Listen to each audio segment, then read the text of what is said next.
Hi mga kabrad! For today videos, gagawa tayo ng meatballs. Yan ang aming ulam ngayon. So yan, lagyan ko ng sibuyas, bawang, tsaka carrots. Lalagyan ko rin siya ng onion leaves. Yan ang aming fooding ngayon ni Rowena. At lalabas sila. So, yan nga.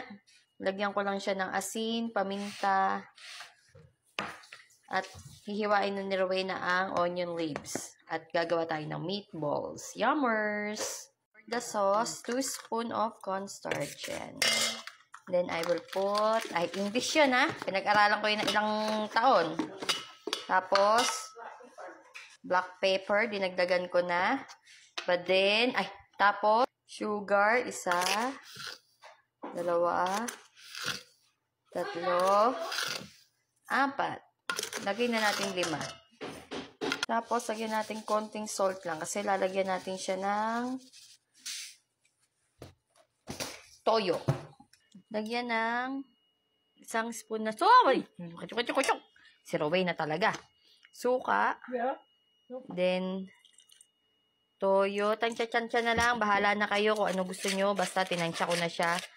So, ayan. Ihahalo-halo ko na lang siya.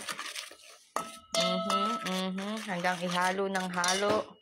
Parang kulang pa sa soyo. Yan. So, ayan. Haluin na lang natin yan. Teka, lagyan ko pa meron pa akong di na ilagay. Siyempre, lagyan ko siya ng garlic. Yan.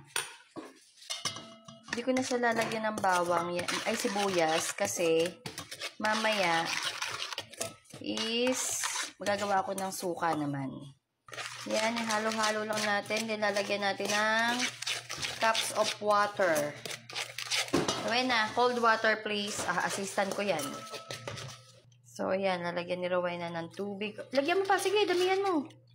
Sauce yun eh. Konti pa. 1 more. Yan. Then, see you later na lang pagluto na siya. Here, I put, English na naman. Nilagyan ko siya ng baking powder tsaka harina. Para lang siya magbilog-bilog later. Mamaya ko pa siya lulutuin kasi tawag na kami sa taas. So, maglilinis na kami ng kwarto. Mamaya pa naman ang later nito. So, continue ko na lang yung later, okay? Bye! See you later, alligator! So, hello mga kabrad. I'm back. I'm cooking. Ayan na siya. Ginagawa ko na siya. I-fry din ako ng crispy paa. Oh, di ba? Nakita ko siya kay Mami Raisa. Ginaya ko. Nag-crave lang. Ayun na siya. Ang suka. Let's see. Try natin. Crispy pa. Crunchy siya, ha? Ferns.